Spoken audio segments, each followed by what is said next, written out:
qofka ay dadku sidan ugu sacbinayaan una soo dhaweynayaan maaha siyaasi ay siyaasaddiisu saameyn yeelatay isla markaasna uu masrax la soo istaagay manaha ganacsadee dhaqaalihiisu gaadhsiiyey inuu isteej ka saaro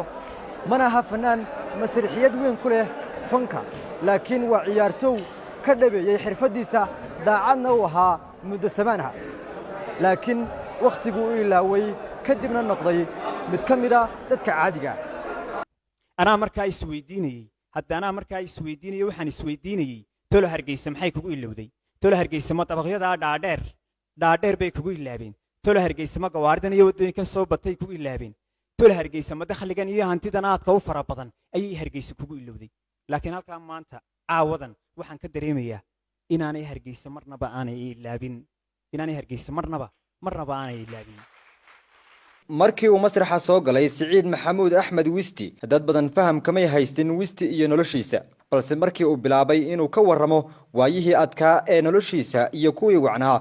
dadkii fadhiyay masraxa waxay kolba galayeen laba jawi oo kala duwan mar jawi muuse iyo qosala marna mid murugo iyo urkutaalo badan waxa kamid ah waxaan xasuusan karaa ciyaar kamid ah ciyaaraha ayaanu markaa guulaysanay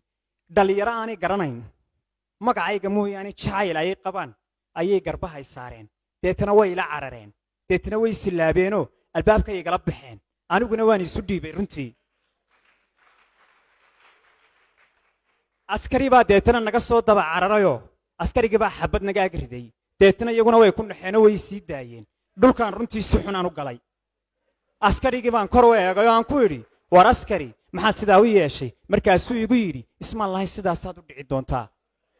Wisti waxa uu dhashay hilaaladii 1982 waxa uu ku soo barbaaray dalka Sacuudiga mihnadii ugu weyneed ee uu kala soo laabtayna waxay ahayd xirfadda kubadda cagta taasi oo ka dhigtay Wisti inuu noqdo ciyaartoygii ugu wacnaa ee Somaliland soo mara sanadihii 2003 ilaa 2004 sheekada noloshiisa waxa xiise gaar ah u yeelay Wisti oo isaga tagay ciyaarihii kubadda cagta mar kalena aan masraxa ka soo muuqan inta kumu ekaan waxa uu galay buuraha Siraadley oo ku yaala gobolka Sanaag si uu nolol uga raadsado isaga iyo qoyskiisu buuraha waxay geliyay runtii waa cadaalad darro igu dhacday oo la yaab leh iyaduna hanti maguurana oo la yiraahdo beeyo ayaan markaa lahaa awow ayaanu beeyada markaa lahayn inta badan laga yaabaa qaar aanay beeyada aanay garanay laakiin waa fooxa halka laga soo guro geedka barakaysan kadib markaa waa la iga qaaday deetana ashtakadii baan bilaabay ilaa 3 sanaan ashtakoonayay waqtiyada kamid ah ayaan xaakinkii gobolka ayaan u tagay waxaan ku yiri xaakin hantidii aan la imi way iga dhamaatay runtii xaakin waxay qabo wuxuu igu yiri intuu sidaa u sheegay buu igu yiri orodoo wax iska celi markaasaan ku yiri war xaakin waxba iska celin kari maayee buurana garan kari maayee xaakin waxay qabo wuxuu igu yiri war maanad qori lahayn orodoo qori qaado xaakin qori badalkii baan uga tagay markii hore xaakin qori qaadan kari maayee xaakin waxay qabo haddana waan ku celiyo wuxuu igu yiri anaa ku fasaxay orodoo iska celi intaan sidaa u eegay runtii ayaan dabadii u baxay dib baan haddana ugu soo noqday laba qof baa xaakinka markaa ag fadhiyay waxaan idhi markhaati ilaahay ka ahaada dib baan haddana u booday u baxayo laba askari baa haddana la iga soo daba dirayo labadii askari ayaa igu dhigay labadii askari waxay igu yiraahdeen yaanan sharafta kaa qaadine waanu ku garanaynaa na raac maya baan ku yiri sharafta ha iga qaadine waan idin raacayaa toos baa deetana waxa la ii gudbiyey waa jeelkii baa toos la igu gudbiyey jeelkii baa haddana la igu xidhay kii jeelka markaa xidhiyay waxaan weydiiyey waxaan ku yidhi maxaad ii soo xidheen wuxuu igu yidhi anigu wax kale garan maayee 6 bilood ayaa lagu xukumay maninkaygii dulmanaha ahaa ayaa 6 bilood lagu xukumay haddana 6deedii bilood haddana waan soo dhammaystay markaan ka soo baxayna waxaan isweydiiyey dee ceergaaba kolka waxba kuma yaaliine buurihii aad ka baqaysay kolkaa gal muddo 15 sano kadib waxa uu caawa nasiib u helay inuu ka soo muuqdo masraxa ay fadhiyaan mas'uuliyiin mucaarad iyo maxaafid isugu jira iyo dhalinyaro u banbaxday kubadda cagta tani ayaa waxa ay ka dambeysay markii telefishinka Ariel uu wareysi gaar ah ka qaaday Siciid Wisti oo ku sugan buurtii uu ku noolaa Sakariya waxaad ka dhigtay waxaan suurtagal ahayn baad suurtagal ka dhigtay waayo calashaan maxay 15 sano ka hor ayay igu dambeysay dunidanba deetana waxaad keentay in 15 sano kadib ismaan lahayn wisti baa dib loo xusi doonaa wasaaradda ciyaaraha iyo dhalinyarada Somaliland ayaa sheegtay in Siciid Wisti uu ka mid noqon doono shaqaalaha dawladda ee rasmiga ah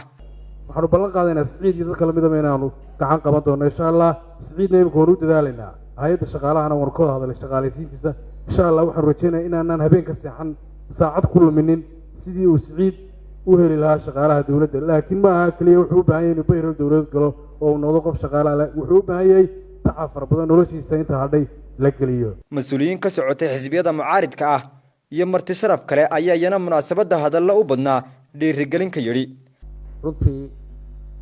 ma aqbali doono haddaan nahay bahda ciyaaraha in ciyaaryahan reer Somaliland